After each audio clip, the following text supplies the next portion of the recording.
questions we have done. Now we'll go to the second subdomain, implementation. Click on implementation. If you click on implementation, you will get these questions. We will try to solve each and every question.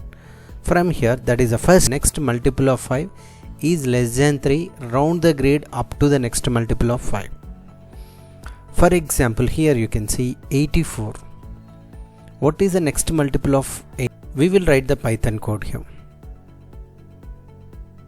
Here we need to write. So for each value in the grade, for each value in the for I in range length of which is plus equals to, which means 83 plus 5 minus what is the remainder. So here 84 plus 5 minus what is the remainder 4. What is, and now submit the code.